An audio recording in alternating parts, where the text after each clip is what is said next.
Lovell Harrison Rousseau was a general in the Union Army during the American Civil War, as well as a lawyer and politician in Kentucky and Indiana. Early life and career. Born near Stanford, Kentucky, on August 4, 1818, Rousseau attended the common schools as a child. His father, David Rousseau, brought his family across the Appalachians from Virginia, but he had a difficult time regaining economic equilibrium. Lovell's elder brother had already left home, so when the father died of cholera attempting to move the family to a new home in 1833, it fell to Lovell and his younger brothers to dig the father's roadside grave. At age 15, he had become his family's primary breadwinner. Soon afterwards, he was forced to sell his family's slaves in an effort to cover the family's debts. Eager to earn a wage, he began working on a road-building crew, traveling around the Midwest. Determined to rise, he studied grammar, mathematics, and French, and returned to Kentucky where he read law in Louisville, Kentucky, for several months.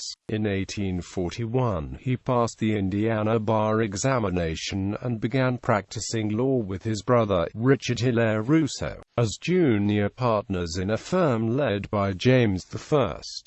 Dozier, in Bloomfield, Indiana. Both brothers married Dozier's daughters.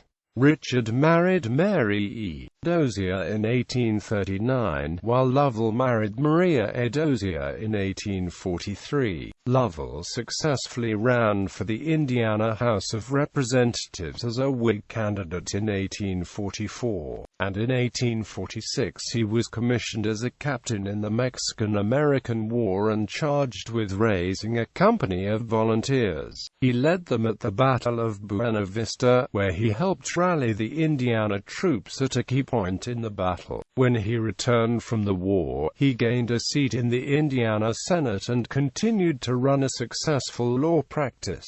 After relocating to Louisville, Kentucky, he served in the Kentucky Senate from 1860 to 1861.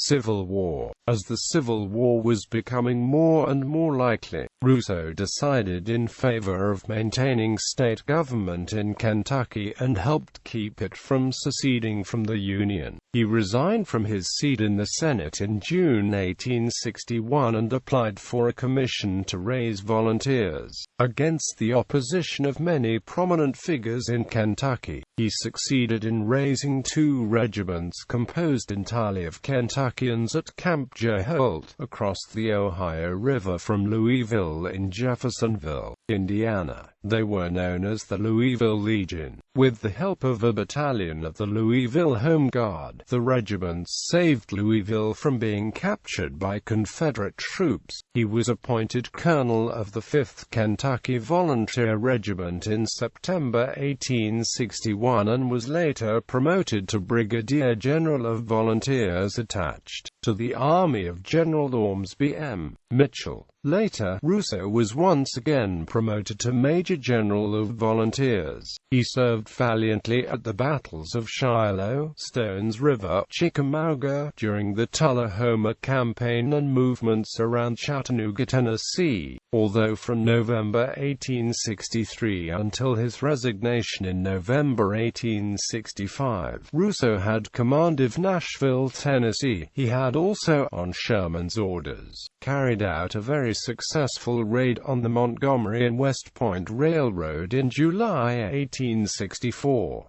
House of Representatives an assault on Josiah B. Grinnell. Rousseau was elected an unconditional Unionist to the United States House of Representatives in 1864, serving from 1865 to 1866. As a former military officer, he served on the Committee on Military Affairs. In June 1866, relations between Rousseau and Iowa Congressman Josiah Bushnell Grinnell became tense. The two had a series of debates over a bill intended to give more power to the Freedmen's Bureau. Rousseau opposed it, having seen and heard about rebellious and illegal actions by agents working for the Bureau, whereas Grinnell Grinnell strongly supported the bill as a former active abolitionist and aide to runaway slaves. The debates eventually turned into mudslinging, Grinnell questioning Rousseau's military record and insulting his performance in battle, as well as a few comments on the state of Kentucky. On June 14, 1866, Rousseau approached Grinnell in the east portico of the Capitol building after a session of Congress. He told Grinnell that he had been waiting for an apology from him for the insults he made about him before the House. Grinnell pretended not to know what Rousseau was talking about, enraging Rousseau, who struck him repeatedly with the iron handle of his rattan cane until it broke. He struck him chiefly in the face, but a few blows hit Grinnell's hand and shoulder. Grinnell walked away with only bruises and did not have to be absent from Congress at all. However, a committee was organized to investigate the incident, which was composed of Nathaniel P. Banks, Henry J. Raymond, Rufus P. Spaulding, M. Russell Thayer and John Hogan. Rousseau was reprimanded for his actions and soon later resigned. He was elected back the same year to fill the vacancy caused by himself and continued to serve until 1867.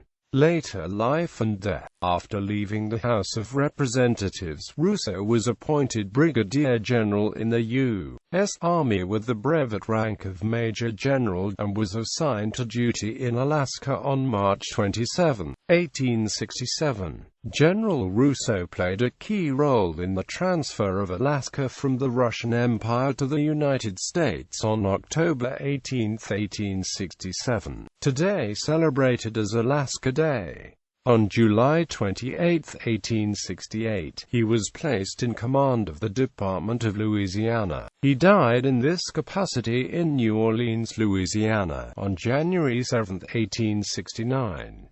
He was interred in Cave Hill National Cemetery in Louisville, Kentucky, in 1892. His wife had his body removed from Cave Hill and reinterred at Arlington National Cemetery in Arlington, Virginia. His monument at Cave Hill remains.